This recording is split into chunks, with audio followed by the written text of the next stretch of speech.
کامران قریشی نے کہا ہے کہ میں مصطفیٰ عامر کے والدین سے بھی معافی مانگتا ہوں. اگر میرے بیٹے نے مصطفیٰ عامر کا قتل کیا ہے تو میرے بیٹے کو سزا ملنی چاہیے. ساحر حسن کا منشیات کیس میں ایک ویڈیو بیان جاری ہوا ہے جس میں اس نے کئی انکشافات کیے ہیں ارمغان کے بارے میں اور مصطفیٰ عامر کے بارے میں. ماہانہ آمدن جو ساحر نے اب انکشاف کیا ہے اس روشنی میں یہ پتہ چلا کہ ارمغان لوگوں سے پیسے کیسے بٹورتا تھا.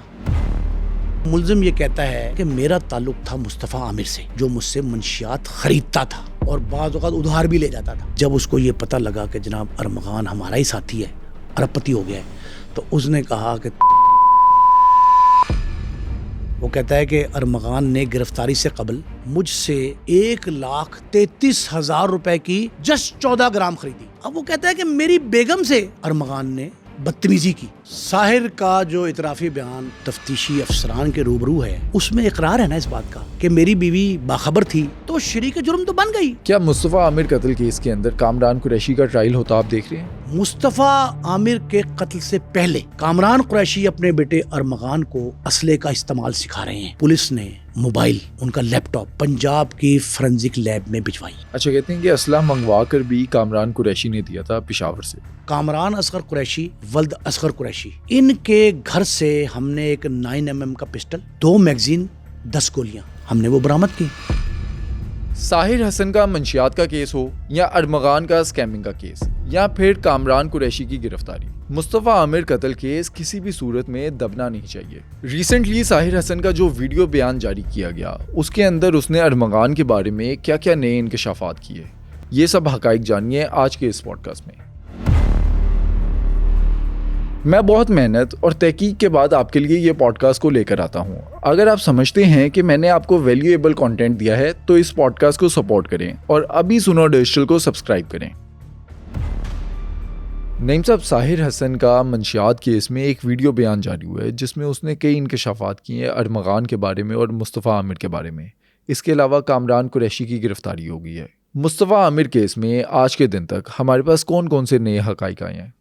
بٹ صاحب، ہمارے ناظرین کو یہ یاد ہوگا کہ ہم نے 2 پروگرام اس سے قبل کیے ہیں اسی مصطفیٰ عامر قتل کیس پر، اور ان میں جو انکشاف انگیز گفتگو ہم نے کی تھی من و ان وہ اب درست ثابت ہو رہی ہے. لیکن یہ ایک سوال ضرور ہمارے ناظرین کر رہے ہوں گے اور ان کے ذہن میں ضرور ہوگا کہ آخر یہ کیوں ضرورت پیش آ رہی ہے بار بار پروگرام کرنے کی. ایسے ہی ہے. اس وقت پاکستان کی تاریخ کا سب سے ہائپ شدہ کیس جو ہے نا وہ مصطفیٰ عامر کیس ہے. اچھا، اس کیس کے بعد آپ دیکھتے ہیں نا کہ مصطفیٰ عامر کا قتل ہوتا ہے، ارمغان کس طرح سے اسکیم کرتا تھا، منشیات کا کس طرح سے کاروبار ہوتا تھا، بے شمار چیزیں سامنے آ گئی ہیں.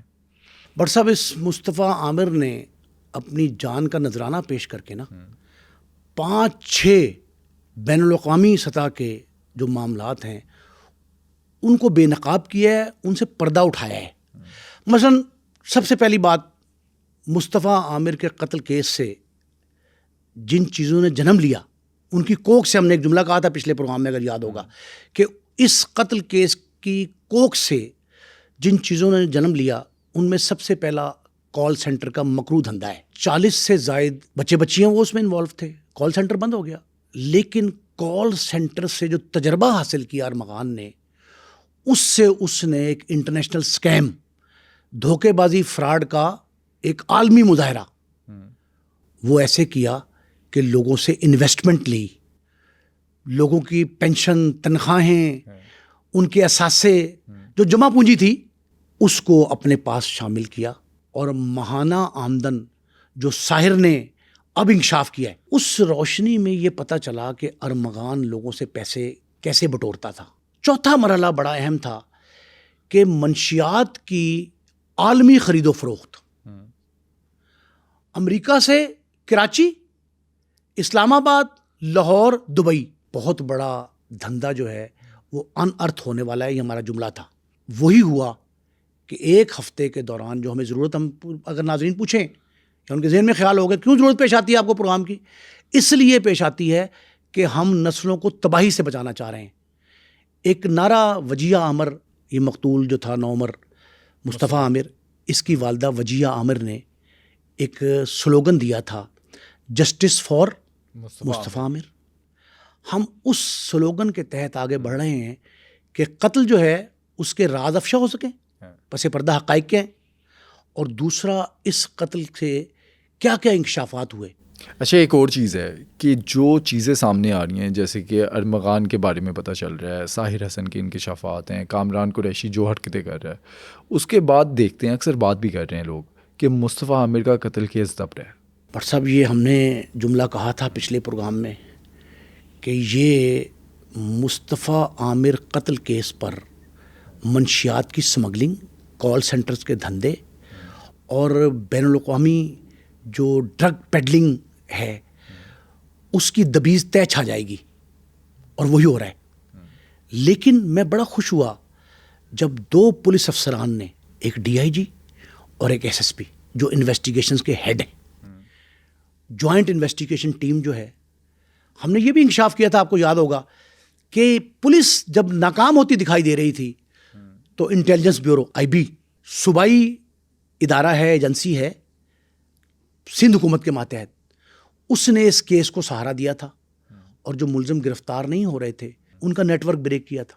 وہ جوائنٹ انویسٹیگیشن ٹیم جو ہے اس نے کوشش کی ہے کہ اس کے معاملات جو جڑے ہوئے ہیں اس کیس سے، لیکن یہ مطالبہ پبلکلی کیا جا رہا ہے کہ مصطفیٰ عامر قتل کیس جو ہے اس کو پس پردہ نہیں جانا چاہیے۔ لیکن ڈی آئی جی اور ایس ایس پی کے بیانات نے آج حوصلہ دیا ہے پبلک کو۔ ان کا کہنا یہ ہے کہ ہر چیز کی انویسٹیگیشن، انٹیروگیشن الگ ہو رہی ہے۔ اب میں نئی بات آپ کو بتاؤں، وہ کیا ہے؟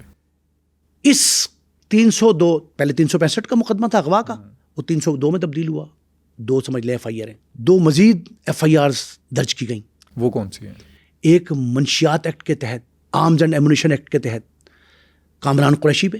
اب اس نیٹ ورک کے حوالے سے جو یہ کہا جا رہا ہے کہ جو منشیات کا نیٹ ورک ہے جو کئی نسلوں کو کھا سکتا ہے، خدا نہ کرے خاکم بدان، یہ بڑا خوفناک معاملہ ہے، اس پہ ہم آئیں گے۔ لیکن ایک بات ذہن نشین رہنی چاہیے کہ پولیس افسران یہ کہتے ہیں کہ ہم مصطفیٰ عامر کا قتل نہیں دبنے دیں گے، لیکن میں اسے ایک اور اینگل سے دیکھ رہا ہوں۔ اگر کوئی ادارہ کوئی بااثر شخصیت سے دبانا بھی چاہے تو مصطفیٰ کا خاندان ایسا نہیں ہونے دے گا۔ اچھا، جو اب ہائپ کریٹ ہو گئی ہے تو مجھے نہیں لگتا کہ اب یہ قتل کیس دب سکتا ہے۔ ایک طرف ہائپ ہے لیکن 2 طرح کی ہے۔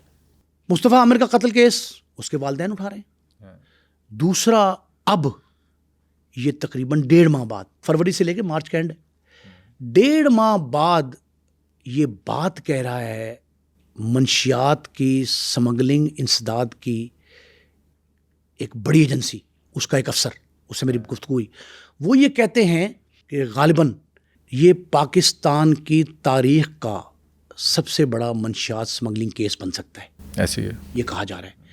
اب تک جتنے نیٹ ورک انرتھ ہوئے، یہ جن کے انکشافات سامنے آئے، وہ گروہ کہتے ہیں پسے پش چلے جائیں گے اگر اس کیس کی باریک بینی سے تفتیش ہوئی۔ اچھا، یہ ساحر حسن کا بیان سامنے کیسے آیا؟ کس نے ریکارڈ کیا؟ کس نے پبلش کیا؟ کیا کوئی زور زبردستی کی گئی؟ ساحر حسن کے بیان نے ساجد حسن اپنے والد کے سارے دعووں کی قلعی کھول دی، ریبٹ کر دیا، ان کو بری طرح تردید ہو گئی ان کے تمام دعووں کی جو ہمارے ساتھ انہوں نے کیے تھے کہ میرا بیٹا بے قصور ہے، مجھ پہ ظلم کا ایک پہاڑ ڈھایا جا رہا ہے، پولیس مجھے ملزم کے طور پر، وہ ساری باتیں غلط ثابت ہوئیں ایک طرف۔ دوسری جانب ارمغان کے جو بیانات سامنے آئے ان سے کامران قریشی کے سارے دعوے، شور شرابہ، جو غیظ و غضب ڈھا رہے تھے وہ غلط ثابت ہو گیا عدالتوں میں، پولیس کے روبرو، جو کچھ انہوں نے کیا تھا پولیس اب اسے ڈرامہ کہہ رہی۔ 2 باتیں۔ تیسری بات جو ہم نے کہی تھی اپنے تجزیے میں کہ جو کچھ ہو رہا ہے عوام کو، کم از کم اہل کراچی کو، اہل پاکستان کو بالعموم اعتماد میں لینا ضروری ہے، اور ہر شے پبلک کی جائے تاکہ لوگوں کی آنکھیں کھلیں، والدین تک پیغام پہنچے کہ اپنی اولاد پہ کڑی نگرانی، کڑی نگاہ کیسے رکھنی ہے۔ اب اداروں نے ان کے، ہم یہ بڑے مشکور ہیں کہ اداروں نے یہ فیصلہ کیا ہے کہ ایک لمحے مطلع کیا جائے گا، پبلک کو اعتماد میں لیا جائے گا۔ لیکن دوسری جانب گلا پیدا ہوا ہے، وہ بھی سن لیں۔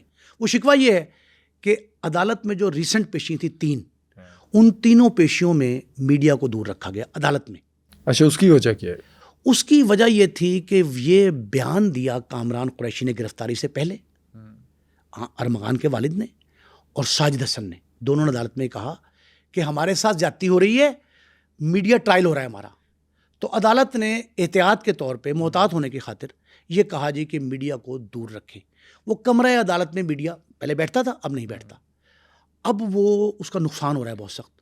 سنی سنائی باتیں جو ہے نا، گفتگو وہ باہر آ رہی ہے، اور وہ ہی سیڈ شی سیڈ والا معاملہ جو ہے نا وہ ابہام پیدا کر رہا ہے. تو عدلیہ بھی اس بات پہ نظر ثانی کر سکتی ہے کہ جی وہ اس کو اوپن ٹرائل کرائے، سب کے سامنے ہو. لیکن اب میں وہ بات بتا رہا ہوں جو ساحر حسن کے بیان کے پس پردہ ہے. ساحر حسن کا بیان اعترافی بیان جسے کہہ رہے ہیں، پولیس کے روبرو، ایجنسیوں کے روبرو، GIT ایک بنی ہے اس کے روبرو، یہ بیان ایک پروڈکشن ہاؤس میں لیا گیا ہے.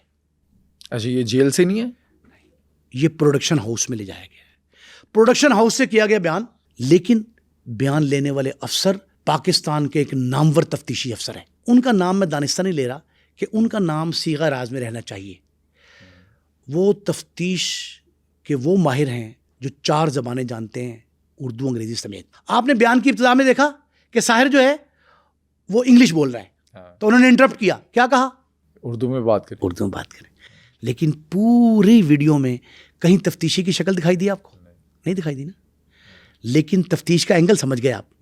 اگر کوئی جرنلسٹ کرے تو وہ سوال اور طرح کے کرے گا، اس کا اینگل کچھ اور ہوگا.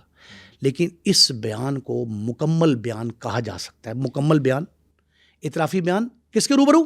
پولیس کے تفتیشی افسر کے. اچھا، جو ہمارے سامنے اب تک آیا ہے 2-3 ویڈیوز میں نے دیکھا وہ ایڈیٹڈ ہے، تو اس کا یہ مطلب تو نہیں کہ اپنی مرضی سے جو باتیں سامنے لے کر آنا چاہتی تھی پولیس وہ سامنے لے آئی ہے؟ اس کے 2 پہلو ہیں. ایک پہلو یہ ہے کہ میں بار بار کہہ چکا ہوں، پولیس کے روبرو، ایجنسی کے روبرو، تفتیشی افسران کے روبرو 161 کا سٹیٹمنٹ، اس کی کوئی قانون کی حیثیت قانون میں نہیں ہے. کوئی قانونی حیثیت نہیں ہے اس کی. وہ بس عدالت میں جا کے مکر جائے گا. 164 کا سٹیٹمنٹ ہوگا. عدالت میں کیا کہہ سکتا ہے؟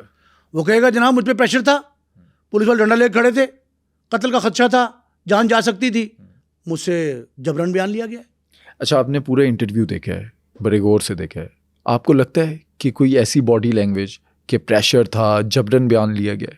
جس تسلسل کے ساتھ گفتگو ہو رہی ہے وہ توہن و کرہن نہیں ہوتا، وہ آزاد حیثیت میں بیان ہے. لیکن اس بیان سے پہلے اس ملزم ساحر حسن سے کون سی ٹیبلٹ دی گئی؟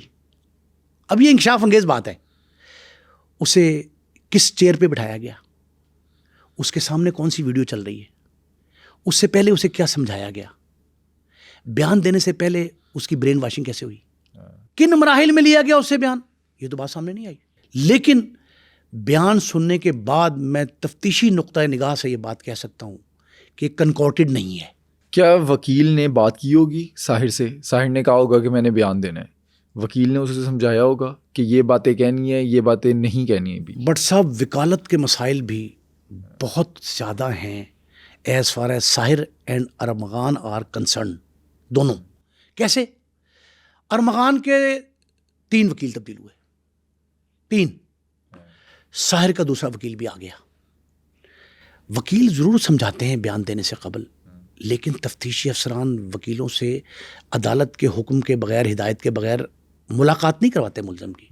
اس طرح کے کیس میں بہت ہائپ کریٹ ہوئی ہے اور بڑی حساس نوعیت کا ہے.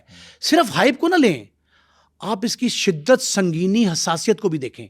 اس ساحر کے بیان میں کئی چیزیں پوشیدہ ہیں، آنے والے دن بتائیں گے. لیکن صرف یہ سمجھ لیں کہ وہ کہہ کیا رہا ہے، اس کی نبض کیا ہے. اس کی نبض یہ ہے کہ ملزم یہ کہتا ہے کہ میری 2017 میں ارمغان سے ملاقات ہوئی. آپ سمجھ لیں 8 سال. 16 سے ارمغان منشیات کا کاروبار کر رہا تھا، اور اسی ٹائم پہ جیل بھی گیا. جیل گیا جہاں اس کو ایک عجیب سی بات ہے جو لوگ نہیں مانتے کہ جیل میں جو جس جرم میں بندہ جاتا ہے نا 10 نئے جرائم ساتھ لے آتا ہے. وہاں اس کی ملاقات ہوتی ہے بلال ٹینشن نامی ایک نوجوان سے. بلال ٹینشن رہنے والا خیبر پختونخوا ہے، لیکن وہ جبہ پہن کے اور اپنے آپ کو غیر ملکی ظاہر کرتا تھا، اور وہ منشیات کے 3 کیسوں میں انوالو تھا. منشیات نوشی کے نہیں، منشیات فروشی کے. بلال ٹینشن سے، بقول ساحر حسن کے، بلال ٹینشن سے ملاقات اس کی جیل میں ہوئی, یہ جیل سے رہا ہو کے آ گیا, لیکن اس نے بلال ٹینشن کے بتائے ہوئے 2 لوگوں سے روابط قائم کیے. اچھا, ارمغان نے جو اسلام آباد میں یہ کام کرتے ہیں. ساحر کے پاس منشیات کیسے آتی تھی؟ ساحر یہ کہتا ہے کہ یحییٰ کا کزن شاہ نور جو ہے اس سے میرا رابطہ ہوا, دوستانہ ہو گیا. دوستانہ کے بعد شاہ نور نے اس کو راستے بتائے کہ یار فلاں بھی امیر ہے, فلاں بھی امیر ہے. تو اس سے کہا جی کس طرح کرتے ہیں, اس کا ویڈ جو ہے نا وہ منگوائی جاتی ہے کیلیفورنیا امریکہ, وہاں کی ایک میڈیسن کمپنی ہے, وہ قانونی حیثیت امریکہ میں کیلیفورنیا میں جس میڈیسن کمپنی کو لائسنس ملا ہے وہ لیگلی اس کو امپورٹ بھی کرتی ہے, ایکسپورٹ بھی کرتی ہے, گروئنگ بھی وہاں ہو رہی ہے, یہ پتہ لگا ہے. یہ کہتا ہے کہ مجھے کیلیفورنیا سے یہ 2 نجی کمپنیوں کے ذریعے پیکٹس بن کے آتے تھے. اب یہ بات کی بات ہے کہ نجی کمپنیاں کیوں ویریفائی نہیں کرتی تھی بھی پیکٹ میں کیا ہے. ہم کو جو آ کے کتاب بھی بھیجنا چاہیں نا, کسی کو کوئی اسائنمنٹ بھیجنا چاہیں دوسرے شہر میں, تو ہم چیک کرتے ہیں. لیکن وہ اگر امریکہ سے آ رہا ہے, یہاں سے اسلام آباد سے آ رہی ہے, لاہور سے, اس نے کہا لاہور سے بھی آتی تھی, اگر یہ پیکٹس آتے تھے وہ چیک نہیں ہو رہے تھے اور وہ اس کو ساحر کو مل جاتے تھے. ساحر نے جو ہوشربا انکشافات کیے ہیں نا, وہ ریٹس کے حوالے سے کیے ہیں, نیٹ ورک کے حوالے سے کیے ہیں, منشیات کی سمگلنگ کے راستوں کے بارے میں کیے ہیں, کن کن راستوں سے آتی تھی. اب وہ یہ کہتا ہے کہ جب جیل سے ارمغان رہا ہو کے آیا, رہائی کے بعد اس نے کہا جی کہ میری ارمغان سے کوئی اس طرح کی دوستی نہیں تھی, تعلق بن گیا تھا, ٹھیک ہے, تعلق بھی منشیات کی حد تک تھا, منشیات کی حد تک, ویڈ کی حد تک. لیکن وہ کہتا ہے کہ میرا تعلق تھا مصطفیٰ عامر سے. دیکھیں یہ اس کے بیان میں 4 بار تذکرہ میں نے بغور سنا ہے کہ مصطفیٰ عامر میرا دوست تھا جو مجھ سے منشیات خریدتا تھا اور بعض اوقات ادھار بھی لے جاتا تھا. کہ جب وہ کہتا تھا کہ منشیات لینے آیا کہ میرے پاس ایسے نہیں ہے, اس نے یہ کہا کہ میری پہلی ملاقات مصطفیٰ عامر سے 2022 میں ایک دوست تھا معظم پٹیل, اس کے ذریعے ہوئی. یہ پٹیل کون ہے یہ بھی پولیس تفتیش کر رہی ہے, یہ تفتیش کے بعد ساری باتیں سامنے آئیں گی. وہ کہتا ہے معظم پٹیل نے مجھے مصطفیٰ عامر سے ملوایا اور میری ملاقات 2022 میں ہوئی. اس کے بعد ہم ایک دوسرے کو ویڈ لیتے اور دیتے رہے. کہتا ہے میں بھی اسے لیتا تھا. اس کا مطلب یہ ہے کہ پولیس کے بقول تفتیش میں جو سامنے بات آئی ہے کہ ویڈ کے کاروبار میں جہاں ارمغان مرکزی ملزم تھا, وہاں شریک ملزم جو ہے ساحر بھی ہے, وہاں مصطفیٰ عامر مقتول بھی تھا. مطلب یہ ہو سکتا ہے کہ بعد میں ہمارے پاس بات صاحب میں نے دوسرا پہلو نہیں بتایا آپ کو. ایک دوسرا پہلو اس کا بیانات کا کیا ہے. یہ بیانات عدالت میں صرف اقبالی بیان تک نہیں رہیں گے کہ 164 کا بیان ہو گیا, ان کی کولیبریشن دیکھی جائے گی کہ یہ بیانات ایک دوسرے سے مربوط بھی ہیں, کہاں سے کہاں جڑتے ہیں, کہیں سے کہیں فلا, تضاد بیانی, خلا, کوئی ایسا معاملہ جو ایک دوسرے کا ریبٹل ہو. اچھا, پورا پاکستان ساحر حسن کا بیان دیکھ رہا ہے, جو ججز ہیں انہوں نے بھی دیکھا ہوگا. کیا ججز ساحر حسن کے اس بیان پر یقین کریں گے یا عدالت کے اندر جو بیان ہوگا اس پر ہی یقین کیا جائے گا؟ اس کی ویلیو ہے کوئی؟ کل کی پیشی جمعرات کی جو 2 دن پہلے یہ جو پیشی تھی, اس میں ساحر اور ارمغان ان کے وکلا نے اس طرح کے سوالات اٹھائے ہیں, اور یہ بیان بھی ساحر کے وکیل کا صفحہ مثل پر موجود ہے کہ اس نے کہا جی یہ محض اقبالی بیان جو ہے یہ وہ اقبالی بیان ہے جو ثابت نہیں کرتا کہ جی میرا موکل جو ہے ساحر وہ واقعی منشیات کا کاروبار کرتا تھا. اس بیان کی اصل حقائق جو ہیں ان کو پرکھا جائے گا سارے بیانات کی تکمیل کے بعد. اس لیے ابھی یہ کہنا جی کون ملزم ہے ثابت تو نہیں ہوا نا ابھی کچھ بھی, یہ سارے کے سارے بیانات کی حد تک ہے. یہ بیانات جو ہیں یہ قبل از وقت ہے یہ کہا جائے کہ واقعی یہ حقائق پر مبنی بھی ہیں کہ نہیں ہیں. یہ دوسرا پہلو بڑا ضروری تھا بتانا, تاکہ یہ معاملات بڑے شدت سنگینی والے ہیں, حساس ہیں, اور ان کو حساس ہی کہنا چاہیے. اس طرح کے سینسٹیو بیانات جو ہیں ان کو عدالت اپنی تکڑی میں تولے گی, تب یہ حقائق پہ سامنے آئیں گی. اب آپ یہ بات سنیں کہ ساحر حسن نے سب سے پہلی بات کیا کی کہ مجھے میرے ایک دوست واسع گلزار نے فون کیا اور فون کر کے کہا یہ کس طرح اس میں ارمغان گھسائے. کہتا ہے کہ میرے واسع جو دوست ہے ان کا, اب واسع گلزار نے فون کیا اور یہ کہا کہ یار ارمغان کے بارے میں تمہیں پتہ ہے کہ وہ راتوں رات امیر ہو گیا. یہ مثال یہاں بالکل درست ثابت ہوتی ہے کہ راتوں رات امیر کا. اس نے کہا کیسے؟ اس نے کہا جناب اس نے جو ہے گاڑی کتنے کروڑ کی لی؟ 9.5 کروڑ کی. اس نے کہا بنگلہ کتنا ہے؟ اس نے کہا 20 کروڑ کا. اس نے کہا شیئر کتنے خریدے؟ اس نے کہا 18 کروڑ کے. اس نے جو کروڑوں کی فہرست دی اس کو کہ ارمغان تو اتنا امیر ہے, تمہیں پتہ ہی کہاں سے پیسہ آ رہا ہے. اس بات سے تصدیق ہوئی تفتیشی افسران کو.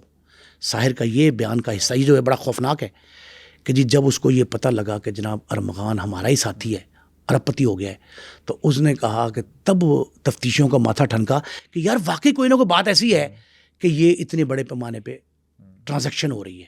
کہتے ہیں کہ ارمغان جو بیرون ملک کے اندر جو ایجڈ لوگ ہیں ان کی پینشن کی جو رقم ہے وہ لوٹتا تھا. بٹ صاحب یہ اسکیم ہے. ایک حصہ میں نے آپ کو بتایا ہے, یہ دھوکہ دہی, فراڈ, چیٹنگ کا بین الاقوامی. اسے جہاں دیکھیں جو پرزے نکال لیے تھے نا ارمغان نے, اس کے تعلقات بڑے بڑے خاندانوں سے تھے. ساحر یہ کہتا ہے, ساحر نے یہ کہا ہے بٹوین دی لائن کہ میں اپنے والد کے ساتھ پارٹیوں میں جاتا تھا, ہم نے پہلے بھی بتائی یہ بات, لیکن میں نے کبھی ایکٹرز کو ایکٹریسز کو منشیات نہیں بیچی. اچھا, وہ تو کہتے ہیں کہ میں کبھی بھی جو ایکٹرز ہیں یا ایکٹریسز ہیں ان کے ساتھ گھومتا پھرتا نہیں تھا. یہ ہائپ کریٹ کی تھی ڈیجیٹل سوشل میڈیا نے, لوگوں نے ویلاگ کر دیے, ان کا حقیقت سے کوئی تعلق نہیں تھا. لیکن پارٹیوں کا تک مانا ہے وہ بات کہ پارٹیوں میں جاتا تھا. 2 طرح کی, ایک والد کے ساتھ پارٹی ہیں, ایک ارمغان کی پارٹی ہیں. ارمغان کی 3 پارٹیوں کو تذکرہ اس نے کیا نیو ایئر کی, جو ہم پہلے بتا چکے ہیں. 25 دسمبر 2024 سے 4 جنوری 2025 تک, یہ 10-12 روز جو ہیں اس میں وہ پارٹیاں کرتا تھا. اب کیا کہتا ہے ساحر؟ ساحر یہ کہتا ہے کہ 4 جنوری کو میری مصطفیٰ عامر سے آخری ملاقات ہوئی. اچھا, وہ مجھ سے ویڈ لینے آیا اور ویڈ اس نے 1 گرام ادھار لی. وہ کہتا میں پیسے نہیں دے دوں گا. میں نے کوئی بات, مطلب ان کا لین دین اس طرح کا تھا منشیات کا کہ ادھار بھی دے دیتا. ایک دو منع بھی کیا اس نے ادھار پہ, لیکن یہ کہتا ہے کہ جب 4 جنوری کو آخری بار آیا تو اس نے پیسے نہیں دیے. اس نے کہا میں ادھار ہے. اس نے کہا ٹھیک ہے. اچھا, 1 گرام کہتے ہیں کہ 10,000 کی ہے. 10,000 روپے کی 1 گرام. اب آپ یہ دیکھیں کہ ارمغان کے بارے میں وہ کیا کہتا ہے. وہ کہتا ہے کہ ارمغان نے گرفتاری سے قبل مجھ سے 1,33,000 روپے کی جسٹ 14 گرام خریدی. آپ نے یہاں پھر وہ جوائنٹ انویسٹیگیشن ٹیم کے تفتیشی افسر کا وہ سوال پوچھا, دیکھا آپ نے سوال جو اس نے پوچھا. انہوں نے کہا جی کہ اس کا مطلب کیا ہوا, کہ کیا ریٹ بنتا ہے. اس نے کہا کہ صرف 1 گرام 10,000 روپے کی ہے. اس نے کہا کہ تم نے کتنی خریدی؟ اس نے کہا 1 پاؤنڈ. اس نے کہا کہاں رکھی تھی؟ اس نے کہا الماری میں. اس نے کہا کہاں؟ گھر میں. اس نے کہا 1 پاؤنڈ کتنے کی, یعنی 400 گرام کتنے کی؟ اس نے کہا 35 لاکھ روپے کی خریدی میں نے. کیلیفورنیا امریکہ سے جو پیکٹس میں آئی وہ 35 لاکھ روپے کی تھی. اس نے کہا اس کا مطلب ہے کہ 35 لاکھ کی تم نے؟ اس نے کہا نہیں, میں نے 70 کی بیچنی ہے, ڈبل ریٹ پہ. اچھا, پروفٹ میں. پھر اگلا سوال بڑا اچھا تھا تفتیشی کا, میں اس پہ بڑا خوش ہوا, صحیح تفتیش تھی. اس نے کہا یار وہ تمہارے بیگم؟ اس نے کہا میں نے جب ارمغان لینے آیا تھا اور مجھے ارلی مارننگ 8 بجے جگایا تھا, اس نے دروازہ کھٹکایا, میں نے موبائل بھی بند کیا ہوا تھا, تو میری بیگم. اب عجیب سی بات ہے, آپ کو پتا ہے کہ اس کی شادی صرف گرفتاری سے 1 ماہ پہلے ہوئی ہے, صرف 1 ماہ پہلے. ساحر حسن کی شادی, یہ ان کے والد بھی کہہ رہے تھے کہ میرا 9 بیاتا بیٹا جو ہے اس کے ساتھ ظلم ہو رہا ہے. اب وہ کہتا ہے کہ میری بیگم باہر گئی اور آ کے اس نے کہا کہ ارمغان آیا ہے شیراز کے ساتھ, اور وہ کہتا ہے مجھے بہت جلدی میں جانا ہے, میرا سودا کہتے تھے یہ اس کو, سودا میں نے دے دو. اس نے کہا اچھا وہاں سے اٹھاؤ اس کو دے دو. تو تفتیشی نے کیا سوال پوچھا؟ اس نے کراس کوشچن کیا کہ کیا اس تمہارے سودے سے تمہاری بیگم باخبر تھی؟ اس نے کہا ہاں.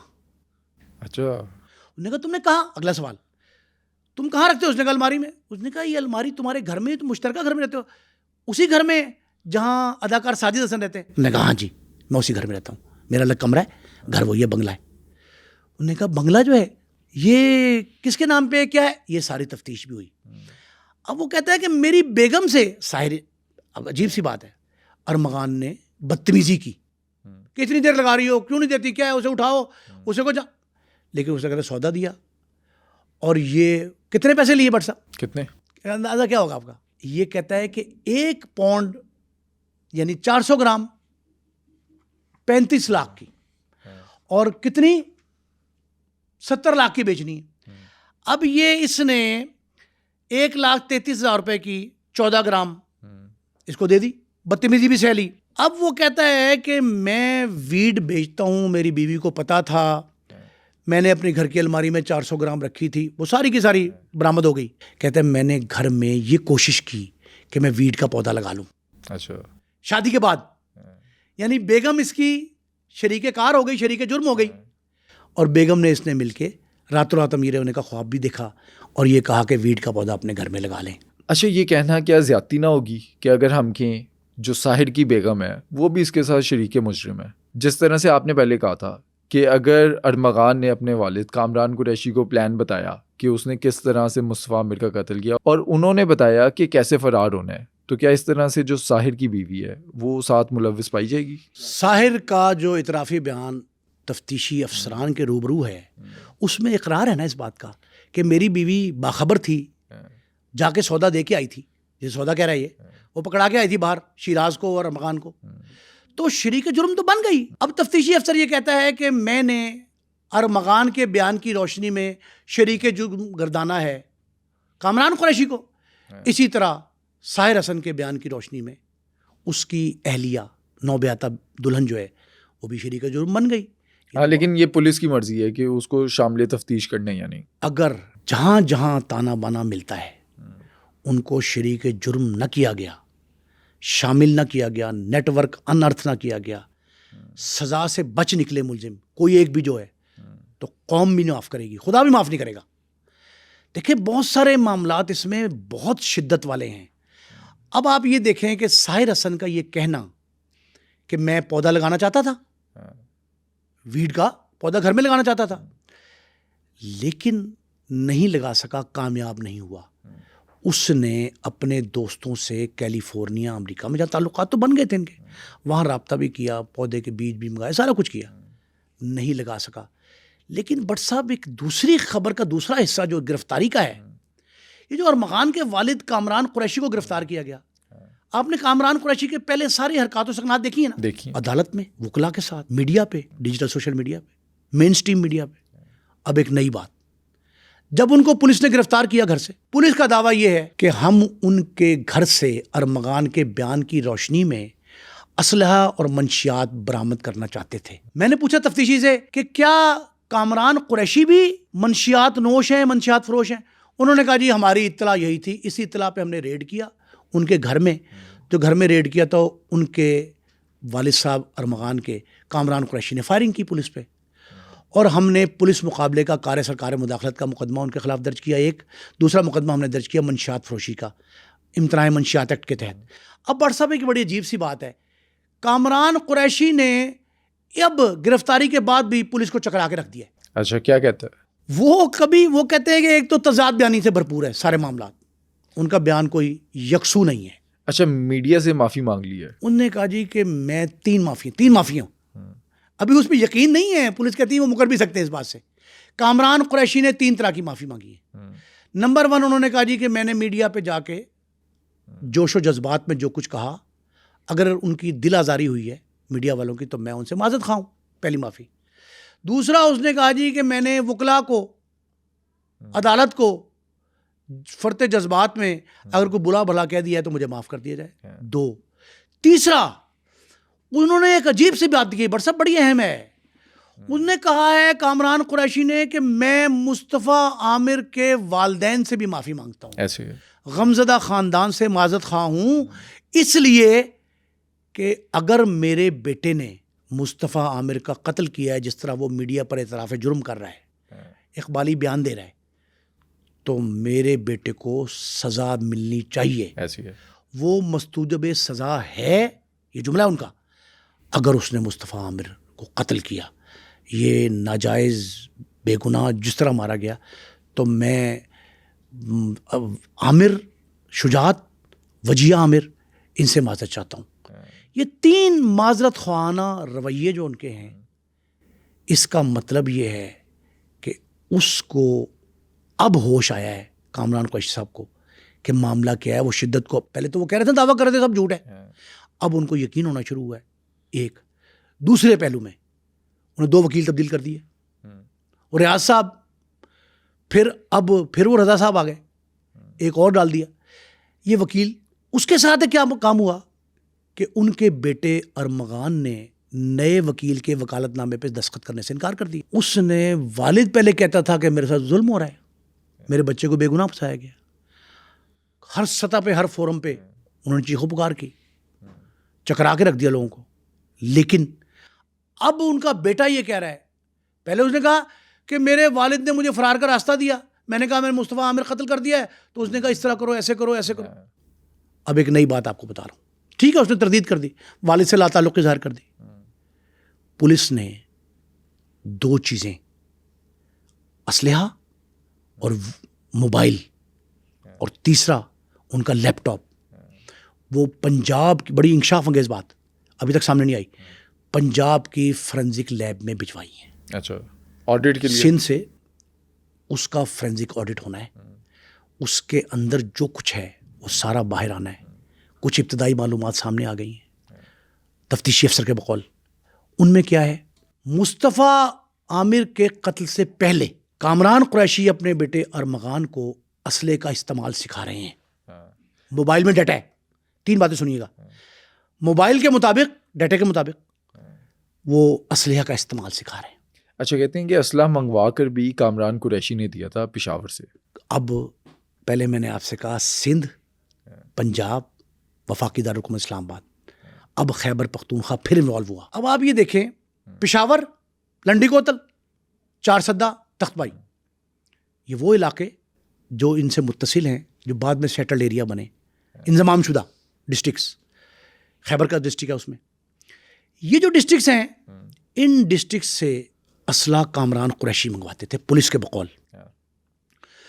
پولیس اور تفتیشی دیگر ادارے, ان سے میں نے بات کی تو وہ یہ کہتے ہیں کہ ہم اسلحے کی سمگلنگ ایک طرف, منشیات کی سمگلنگ 2 طرف.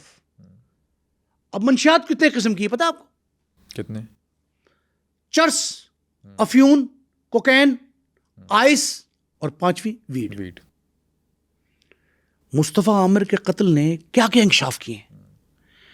یہ 5 قسم کی منشیات میں امریکہ سے سندھ, سندھ سے پنجاب, وفاقی دارالحکومت اور خیبر پختونخوا. یہ ایک ایسا بڑا نیٹ ورک ہے جس کے بارے میں یہ خیال ہے تفتیشی افسران کا کہ شاید منشیات کا سب سے بڑا عالمی نیٹ ورک بن جائے گا یہ پاکستان میں. اچھا, کامران قریشی کو جب پولیس نے گرفتار کیا تو اس کے گھر سے منشیات بھی ملی اور اسلحہ بھی. ایک تو بیٹے پہ ایک تو کیس چل رہا ہے مصطفیٰ عامر کے قتل کا, اسکیمز کا, منشیات کا, تو کامران قریشی اپنے گھر پہ رکھ کے بیٹھا ہوا ہے. پہلی بات تو لوگ یہ کہتے ہیں کہ کامران قریشی سے ان کا بیٹا ارمغان قریشی زیادہ چالاک, ہوشیار, مکار, عیار, جو بھی کہیں, وہ زیادہ ہوشیار ہے. ایک رائے یہ ہے کہ ذہنی طور پر فٹ نہیں ہے, نفسیاتی طور پر الجھنوں کا شکار ہیں کامران قریشی صاحب, یا پوز کر رہے ہیں, یہ بھی ہو سکتا ہے. دیکھیں بٹ صاحب, سزا کے قابل کسی مذہب میں دیوانہ نہیں. اگر آپ کسی کو ذہنی معذور کہتے ہیں نا تو اس کو آپ سپورٹ کر رہے ہیں کہ جرم سے فرار. ہم بالکل نہیں کہہ رہے, ہم نہیں کہہ رہے, اس کا میڈیکل ٹیسٹ کروائیں نا, کسی نیورو فزیشین کو چیک کرائیں, ذہنی امراض کے ماہر کو, سائیکالوجسٹ کو چیک کرائیں, سائیکیٹرسٹ بڑا کوئی ہو اس کا ٹیسٹ ہونا چاہیے اگر وہ ہیں. لیکن یہ بات, یہ 2 آرا جو سامنے آ رہی ہیں, یہ کسی مقصد کے تحت بھی ہو سکتی ہیں. میں نے ایک بات آپ کو یہ بتائی یا نہیں بتائی کہ 70 سے زائد یا 70 کے قریب لوگ ہیں جو ڈرگ پیتے ہیں, ویڈ کا, آئس کا نشہ کرتے ہیں اس گروہ میں, جو ارمغان اینڈ ان کے کمپنیز ایکمپلیسز جو ہیں ان میں 70 لوگ ہیں, ان کی فہرست آ گئی.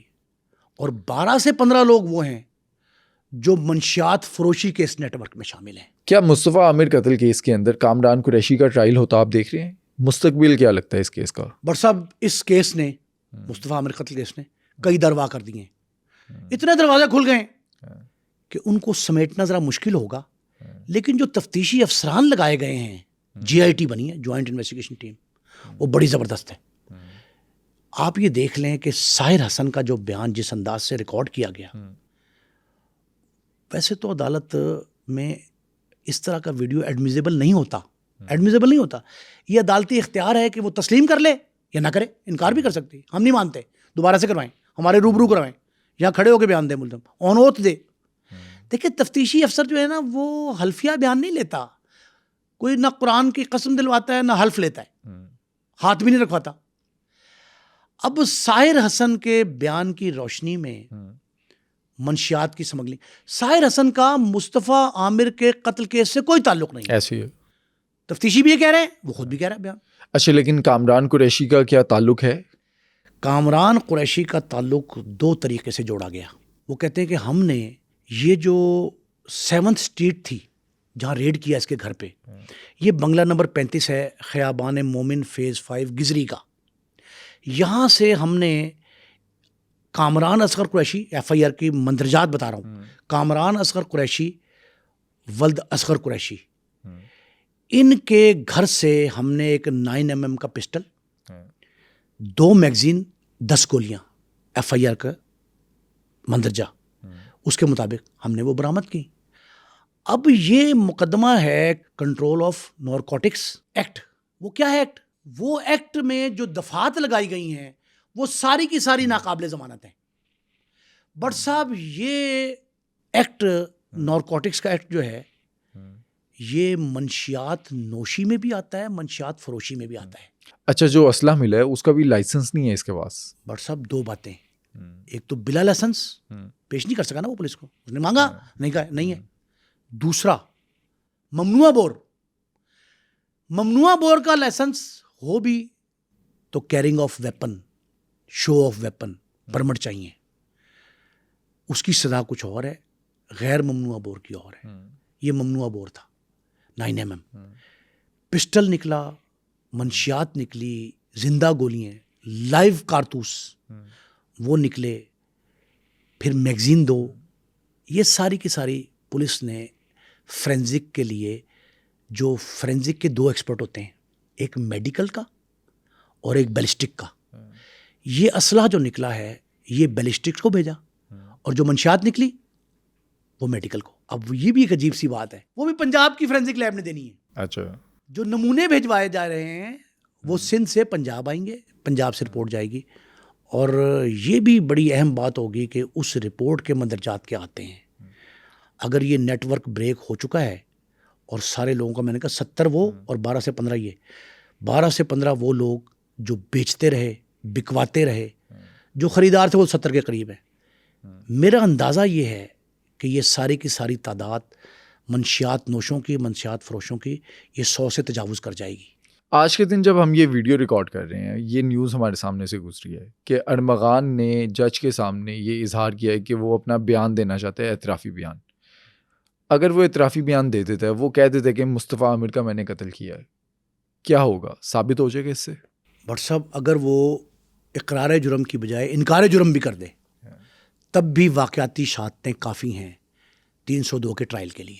وکلا جتنی مرضی جرا کریں, 3 سٹیجز ہیں, 3 سٹیجز. جتنی ہائپ کریٹ ہوگی نا, میرا یہ خیال ہے کہ یہ بہت جلد عدالتیں فیصلہ کر دیں گی, بہت جلد ہو جائے گا فیصلہ. اتنی شہادتیں معقول, ٹھوس بنیاد رکھتی ہوئی وہ مل گئی ہیں, میسر ہیں, کہ یہ جو بھی 302 میں شامل ہے. شیراز اور ارمغان تو ہو گئے, وہ تو شامل ہے. کیا وہ لڑکی جس پہ تشدد ہوا, جس کی موجودگی میں یہ ہوا, جو ایموجی بھجوایا گیا, جس لڑکی نے بھیجا, آگے سے عامر نے بھیجا, یہ ساری شہادتیں مل کے کوئی نیا ملزم نکال دیں, انکشاف اور ہو جائے, تو وہ بھی, یہ سارے کے سارے قابل تعزیر ہیں. مقدمے کا فیصلہ بہت ایزی دیکھا جا رہا ہے. جو میں شواہد دیکھ رہا ہوں اور اس کی بنیاد پر میں فورس ہی کر رہا ہوں, یہ پیشگی اطلاع اپنے ناظرین کے لیے کہ یہ مقدمہ 302 کا قابل مستوجب سزا دونوں کے لیے, شیراز اور اس کے لیے, اور اگر اور کڑی ملتی ہے ان کے لیے, اس میں سزا ہوگی. ایک بات, منشیات کا ایک نہیں 7-8 کیس ہوں گے. اچھا 7-8 انڈیپینڈنٹ مقدمات. ساحر کے وکیل نے درخواست دے دی ہے ضمانت کی. کیا ساحر کی منشیات کیس کے اندر ضمانت ہو سکتی ہے؟ سوال ہی پیدا نہیں ہوتا. اس کا جو اقراری بیان ہے نا یہ عدالت میں پیش ہوگا, عدالت میں جرا بھی ہو رہے گی اس پہ. عدالت نے اس درخواست کی تاریخ سماعت رکھی ہے 26 مارچ. 26 مارچ یعنی عید سے 3-4 روز قبل. عید سے قبل جب یہ بحث ہوگی تو مجھے 100% یقین ہے, حالات کی روشنی میں کہہ رہا ہوں, واقعات, شواہد, اقراری بیان 161 کا 164 کا بھی ہو جانا ہے, اس کے بعد منشیات کے اس کیس میں ضمانت بنتی نہیں. کیوں نہیں بنتی؟ منشیات کا وہ عالمی نیٹ ورک ہے, وہ نیٹ ورک ہے جو کہاں سے کہاں تک پھیلا ہے. پولیس اس میں مزید ریمانڈ طلب کر سکتی ہے, پولیس اس کو جیل سے بھی لا سکتی ہے, اگر جیل بھی جائے تب بھی جیل سے آ جائے گا. اس کیس میں ضمانت بنتی نہیں, حالات کی وجہ سے, شواہد کی وجہ سے اور تفصیلات کی وجہ سے. تفصیلات ایسی ہیں جو پولیس نے کڑی سے کڑی جوڑی ہے کہ وہ اگر یہاں ضمانت ہوگی تو خیبر کی پولیس آ جائے گی, اسلام آباد کی پولیس آ جائے گی, لاہور کی پولیس آ جائے گی, اینٹی نارکوٹکس کے دیگر ادارے آ جائیں گے کہ ہمیں بھی مطلوب ہے. یہ کیس ساحر کے ابتدائی بیان, ویڈیو بیان, اس کے بعد اتنا پیچیدہ ہے کہ اس میں ملزم کی ضمانت نہ بنتی ہے نہ ہو سکتی ہے. صرف اتنا ہے ضمانت اس نے موو کی ہے حالات کو تھوڑا سا نرم کرنے کے لیے. وکلا جو ہوتے ہیں نا ہمارے قانون دان, وہ تھوڑے پوائنٹ پکڑتے ہیں. انہوں نے ایک پوائنٹ پکڑا, ضمانت تو دی جا سکتی ہے, اس میں کون سی ایسی بات ہے. ضمانت اپلائی کرنا کوئی جرم تو نہیں ہے, تو جب مرضی اپلائی کر لیں. 302 میں اس کو نامزد نہیں کیا یا کہا نہیں, یہ علیحدہ بات ہے. لیکن کڑیاں اگر جوڑ دیں گے وکلا تفصیلی افسران تو کئیوں میں مطلوب ہو سکتا ہے وہ. لیکن ساحر کو فی الحال ضمانت نہیں مل سکتی. 26 تاریخ کو بھی یہ پینڈ ہوگی اس کی درخواست جو لگ رہا ہے بظاہر, اور یہ عید کے بعد تک جائے گی. لگ یہ رہا ہے کہ کیس عید تک تو حل طلب نہیں ہے, لیکن عید کے بعد کی 3-4 پیشیوں کے بعد اس مقدمے کے ابتدائی جو ہے معاملات ان کی تفصیلات سامنے آ جائیں گی.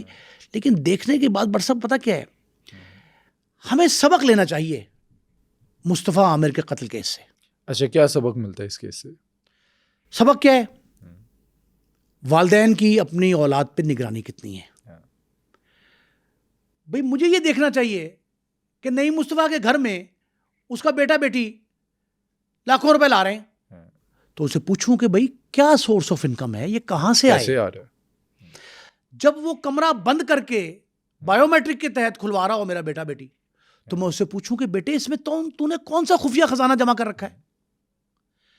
میرا بیٹا اسلحہ لے کے آ رہا ہو تو میں اسے فیسیلیٹیٹ کروں کہ یار اسلحہ چلانا ایسے, بجائے اس کے کو سنب کروں کہ بچے خبردار, اسلحہ اچھی چیز نہیں ہے, لڑائی کی جڑ ہے, دوستوں کو دوست سے الگ کرتا ہے, قانوناً جرم ہے, پولیس آ جائے گی, یہ ہے نا. پھر میں نے آپ کو ایک مثال دی تھی کہ میرے ایک دوست نے کہا کہ یار میرے بیٹے کو گرفتار کروا دو, کوئی پولیس والا بھیجو. میں نے کہا کیوں بھائی؟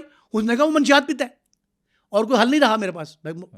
تو جو والد اپنے بچے کو پریشانی میں نہیں دیکھنا چاہتا نا, تو وہ اس کو طریقہ بھی نہ سکھائے اسلحہ استعمال کرنے کا, وہ بیٹے کو پارٹیاں اور گاہک بھی فراہم نہ کرے.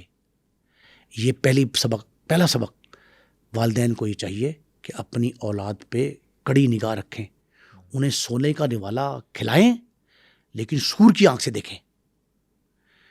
اگر وہ آنکھ آپ کی گرجدار, روبدار, غصے والی نہیں ہوگی تو بچہ جو ہے نا وہ ارمغان ہی بنے گا, شیراز ہی نکلے گا. پھر یہ بھی ہو سکتا ہے کہ وہ ساحر کی طرح راتوں رات امیر بننے کی کوشش کر رہا ہو.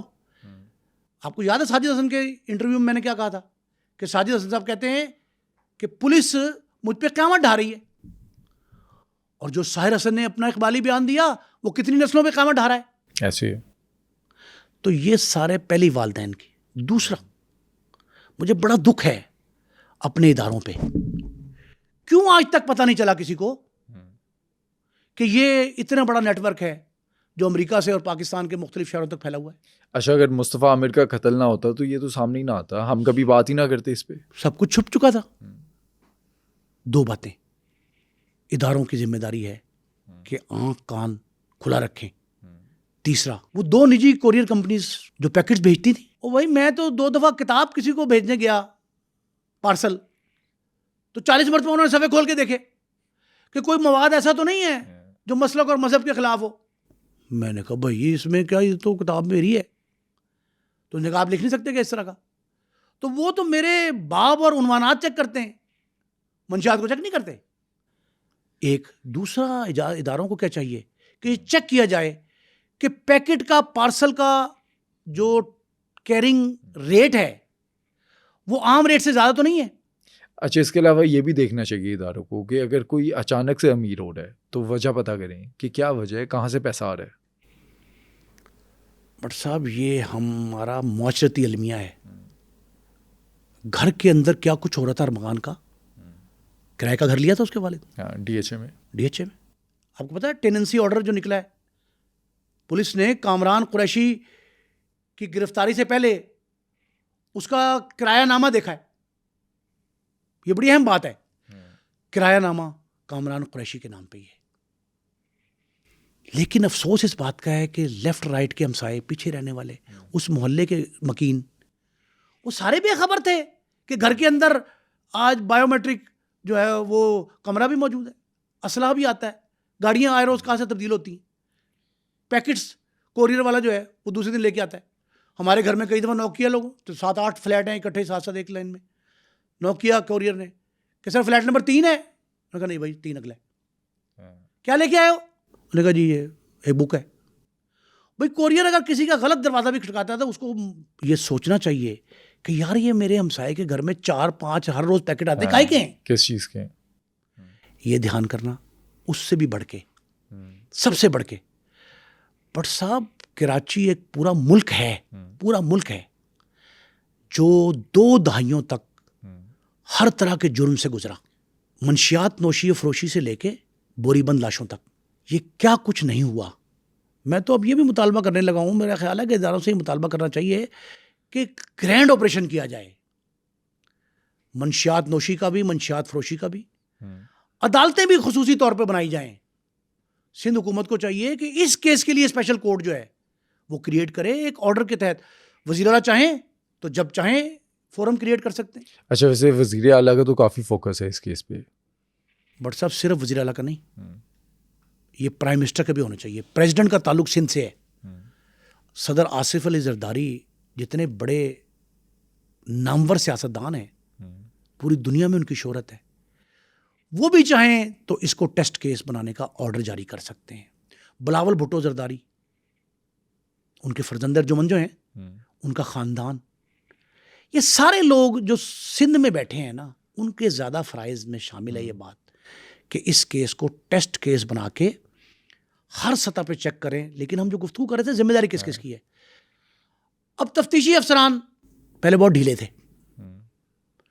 جہاں گلہ ہم کرتے نا سوشل میڈیا کا کہ بے ہنگم پن کا شکار ہے، غیر ذمہ دارانہ رویہ ہے، وہاں ہائپ کریٹ کر کے کانوں کو جھنجھوڑنا، آنکھوں کو کھولنا، یہ بھی ڈیجیٹل میڈیا کر رہا ہے.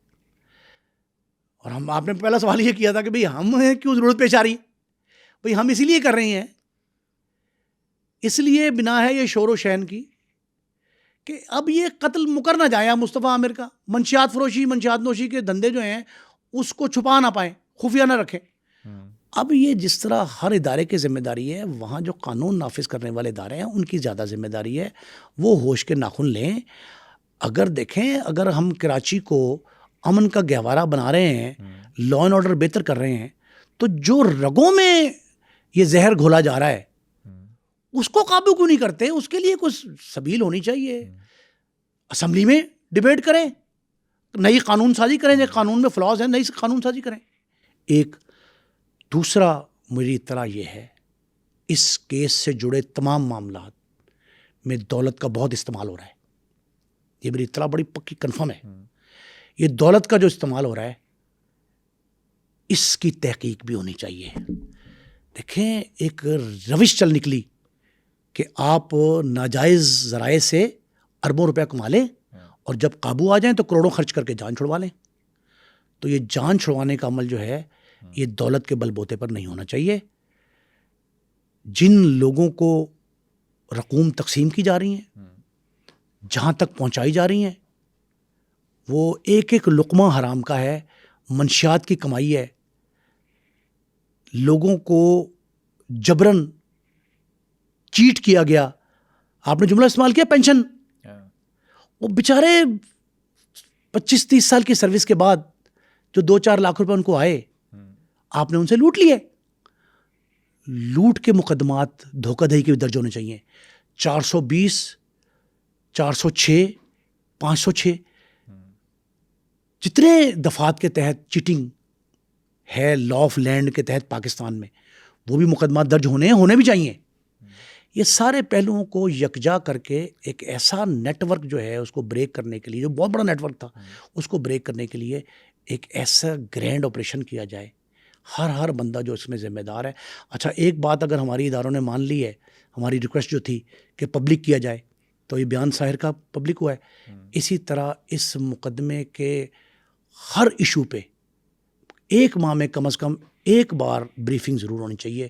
میڈیا کو بلا کے بریفنگ دی جائے تاکہ عوام کو اعتماد ہو اداروں پہ.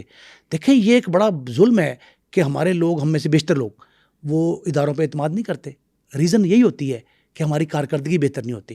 آپ شفاف کارکردگی جو دکھانے کے لیے جو کچھ ہو رہا ہے، میڈیا کو اعتماد ملے، میڈیا عوام کو اعتماد ملے گا، آپ کا اعتماد بڑھ جائے گا، بن جائے گا. نئے سرے سے بحالی اعتماد جو ہے نا، وہ ضرورت ہے. جو سبق دے گیا ہے نا مصطفیٰ عامر کا قتل، مصطفیٰ عامر کے قتل میں جس کا جتنا رول ہے اس کو پبلک کر دیں.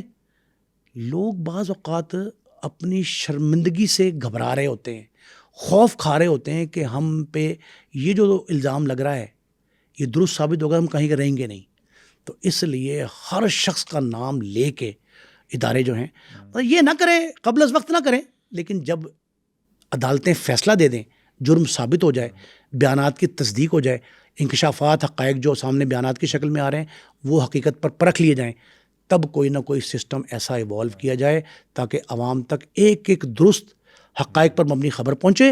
اور سوشل میڈیا ذمہ دارانہ رویہ دکھائے لیکن آئینہ بھی دکھائے ساتھ. کسی بھی کیس میں کسی بے گناہ کو سزا نہیں ہونی چاہیے، لیکن کسی مجرم کی بھی معافی نہیں بنتی.